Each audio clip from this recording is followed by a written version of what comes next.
Muy buenas tardes y bienvenidos a Mobility Talks, un evento organizado por Business Insider España y Autovil con la colaboración de CEPSA y de Bosch Service Solutions, en el que vamos a hablar de movilidad, de conectividad y de ciudades.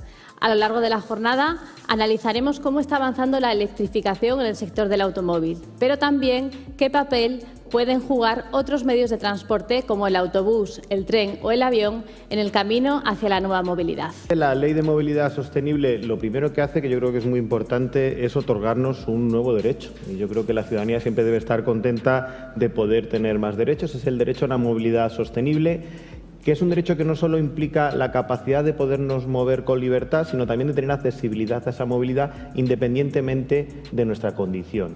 Y que sea sostenible implica que sea un derecho colectivo, es decir, que tenemos que poder movernos de la forma que es mejor para el conjunto de la ciudadanía, tanto en términos saludables como en términos de eficiencia. Y creo que esta ley es muy necesaria, por un lado, para invertir las prioridades que hasta ahora hemos tenido. Cuando vemos discusiones, que es un tema además últimamente muy de moda, hablar de movilidad, pues muchas veces no nos ponemos de acuerdo en la forma en la que mirarlo. Y yo creo que el hecho de que la ley establezca qué es la movilidad sostenible, dónde debe primarse el interés general y el interés colectivo, creo que es necesario en ese sentido. Y luego también, sobre todo, para dar cabida a nuevas realidades en la movilidad que hasta ahora no la tenían.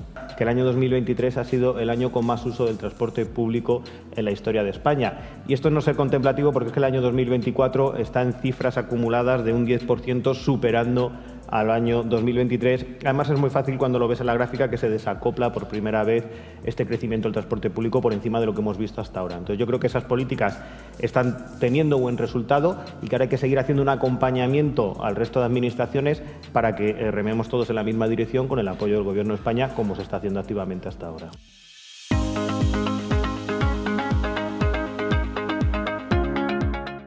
Y cuando hablamos de nueva movilidad, todos pensamos inmediatamente en el coche eléctrico.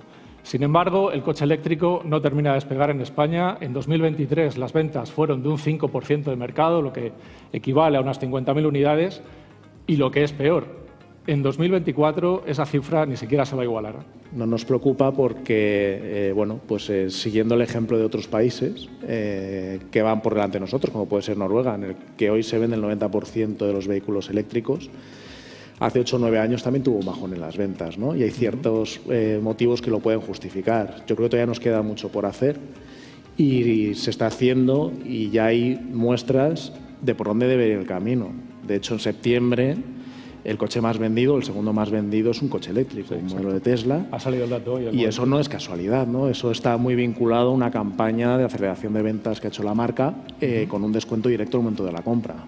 Pues ahí ya tenemos una señal que nos indica por dónde debemos trabajar para que este bache se supere y lleguemos al punto de inflexión que suponga el despegue de las ventas y alcancemos los objetivos del PNIEC. Nosotros desde nuestra división de Bosch lo vemos un poco como espectadores, ¿no? Porque no participamos directamente de lo que es el mercado, sino de lo que es toda la parte de gestión del usuario.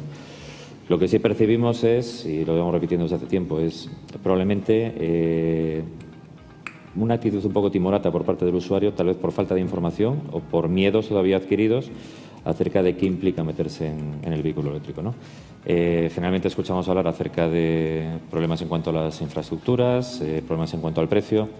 También hay otros temas que preocupan al usuario, como puede ser la postventa, es decir, cómo es la atención, sin ir más lejos, en el mundo del taller dentro de nuestra red, qué talleres están realmente capacitados o homologados para poder atender de manera corta un vehículo eléctrico.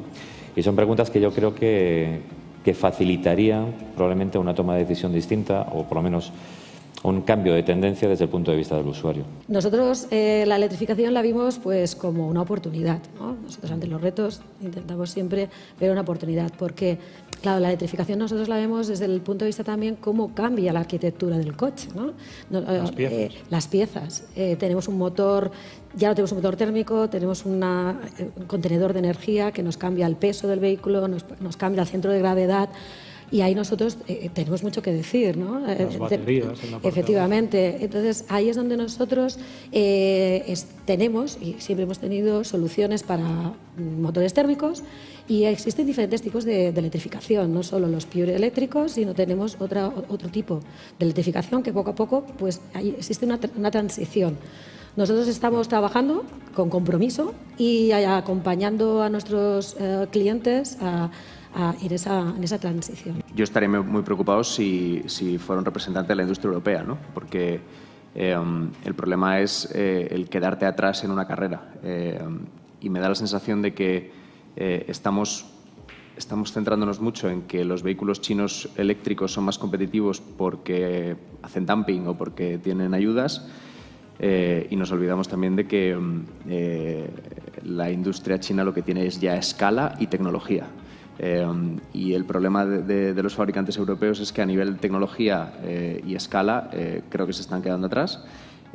Y la escala es lo que te permite ser competitivo. Dentro de las posibilidades que existen hoy el día, hoy y en un corto plazo, creo que evidentemente la híbrida, ¿no? La movilidad híbrida es la que hoy en día tiene más adeptos. Sin duda.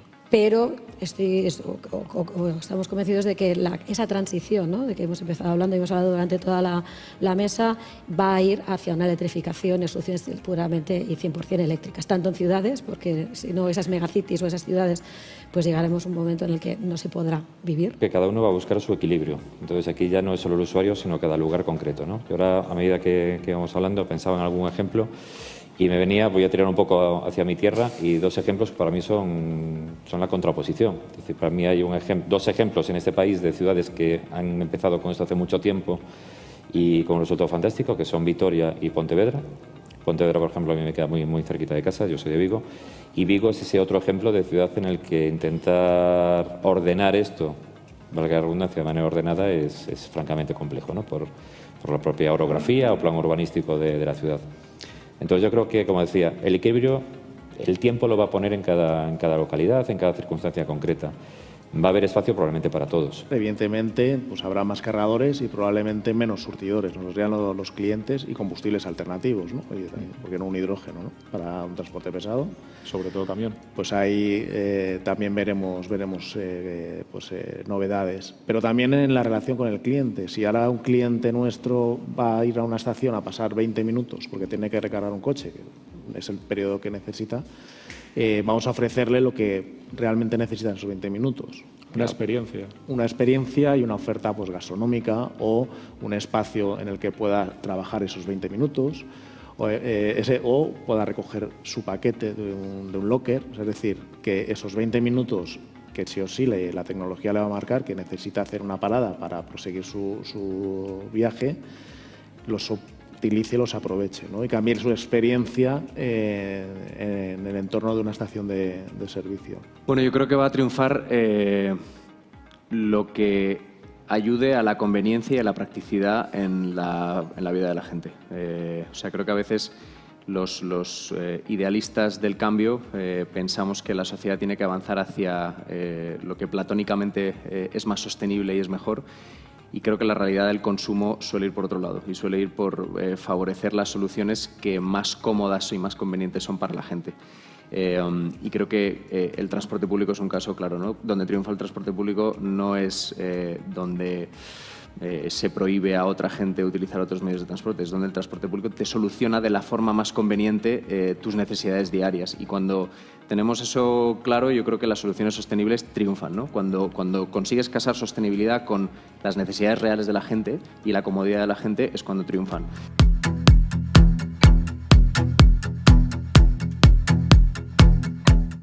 Comenzamos el segundo bloque de este Mobility Talks de hoy, en el que vamos a hablar de intermodalidad y ciudades.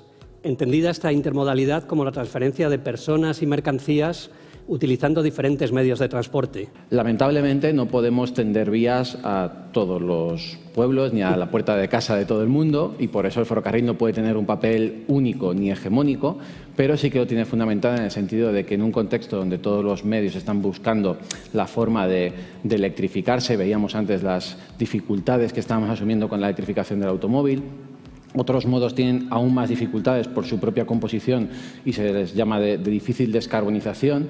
Y hay un objetivo final, que es el de 0 emisiones netas para 2050, y tenemos un modo de transporte que ya es 0 emisiones en 2024, que es el ferrocarril. Nosotros tenemos la ventaja de que Flixbus, que es una compañía de tecnología del transporte que lleva ya más de 10 años funcionando en toda Europa con gran éxito, ha conseguido algo que es bastante sorprendente, que es hacer que algo mole muchísimo sin tener que reinventar la rueda. No hemos tenido que inventar nada para generar una verdadera fiebre por el autobús en toda Europa. ¿Y por qué lo hemos hecho? En realidad porque han coincidido otras tecnologías. Ahora la gente puede hacer larga distancia en autobús mirando Netflix y enganchado a los enchufes que llevamos en todos nuestros asientos, con espacio suficiente entre las piernas. Yo soy grandetón.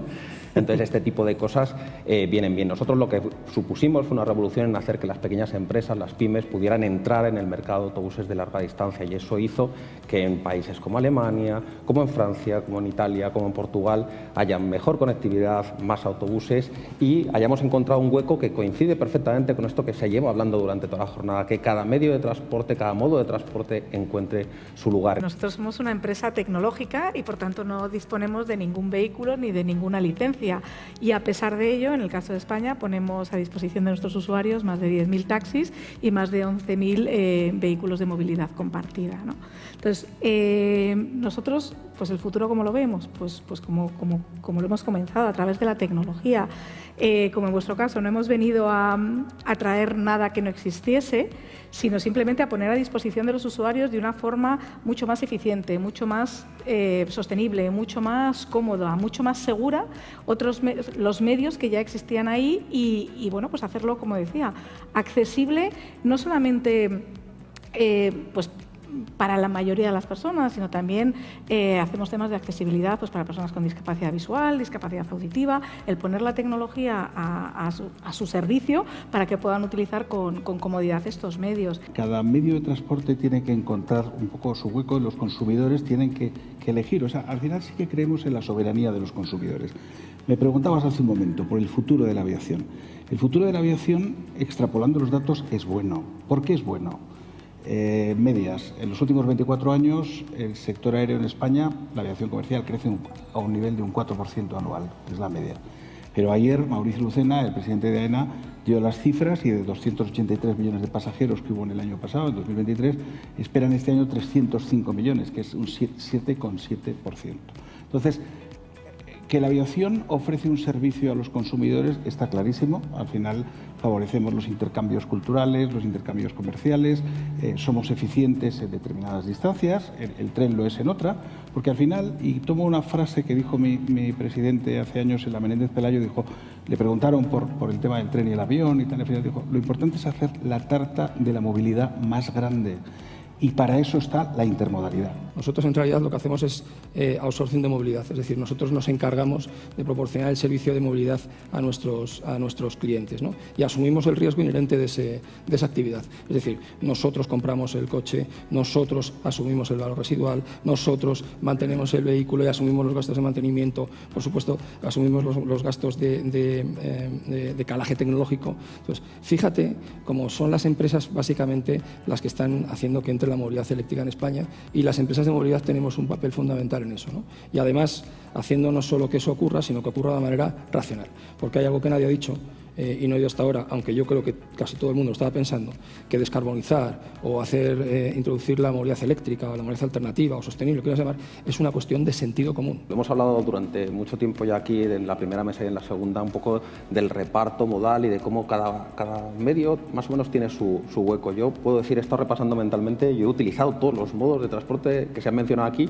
excepto el de Liux y Gecko, pero en el resto más o menos he tenido acceso a básicamente todos vuestros modos. Todos vosotros podéis competir libremente con otras compañías. Es muy sano y positivo que la gente puede elegir. Hasta mi mujer pudo elegir cuando me escogió a mí. O sea, en todos los aspectos elegir es bueno y es positivo.